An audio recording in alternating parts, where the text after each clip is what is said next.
There's a moment that happens to a lot of people. You eat something simple, bread, pasta, maybe just a sandwich. And a little while later, something feels off.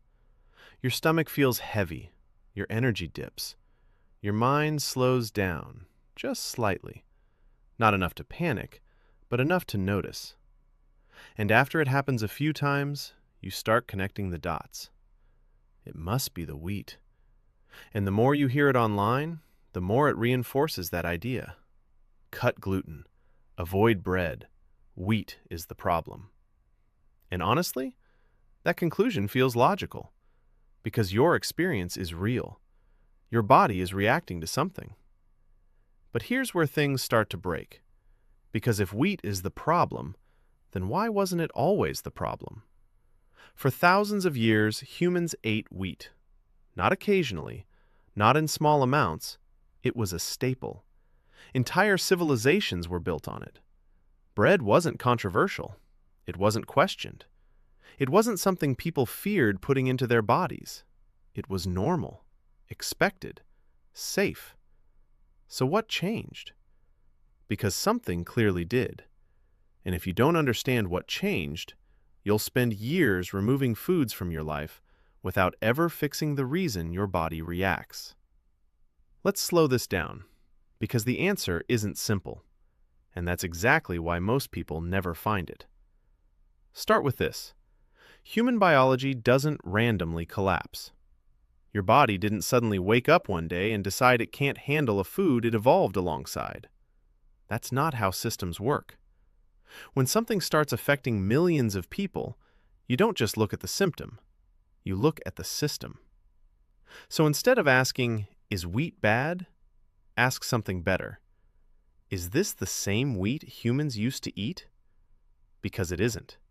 Modern wheat has been changed.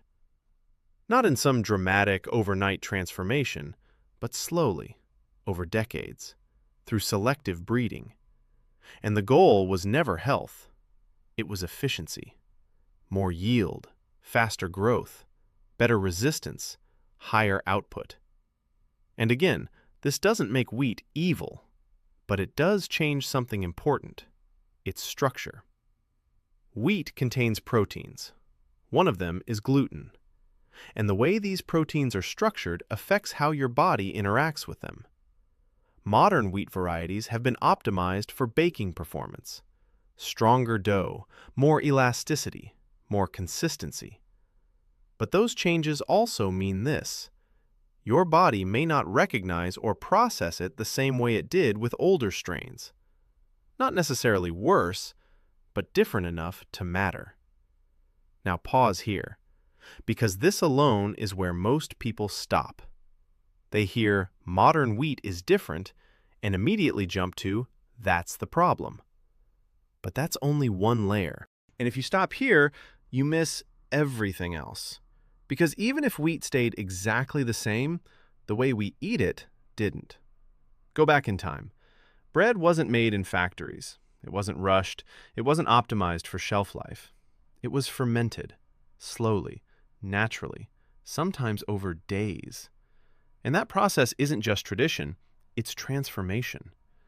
Fermentation begins breaking down certain compounds in wheat before it even reaches your body. It reduces the workload on your digestive system. It changes how the food behaves inside you.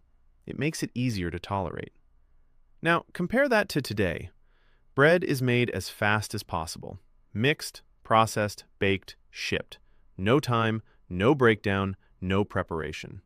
So now, instead of eating a food that's partially pre-digested, you're eating something your body has to handle completely on its own, under pressure, in a system that, for most people, isn't working perfectly.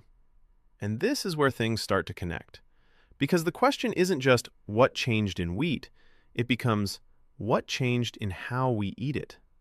But even now, we're still not at the deepest layer, because there's another variable, one that's harder to see, harder to measure, but impossible to ignore: your environment. Modern agriculture operates at a scale that didn't exist before.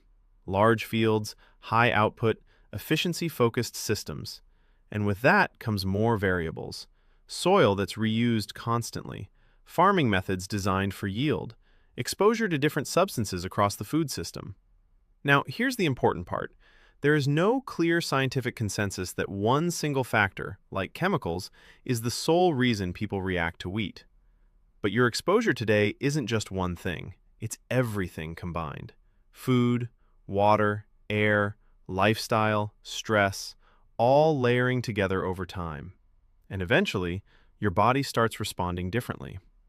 But even that isn't the core, because the biggest shift didn't happen to wheat. It happened to you, your digestion. Most people think digestion is automatic. You eat, and your body just handles it. But digestion is a process, a chain of steps. And when one part weakens, everything after it gets affected.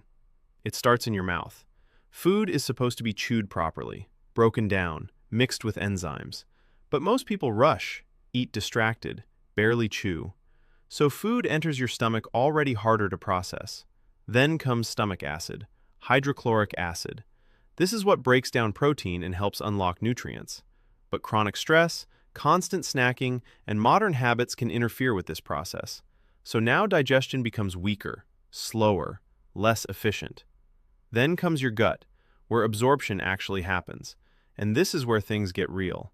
Because your gut isn't just digesting food, it's acting as a barrier, a filter between your body and everything you consume. And when that system becomes irritated, or imbalanced, or overwhelmed, foods that were once easy to handle start triggering reactions. This is why two people can eat the same bread and have completely different experiences. One feels fine, the other feels terrible. Same food, different system.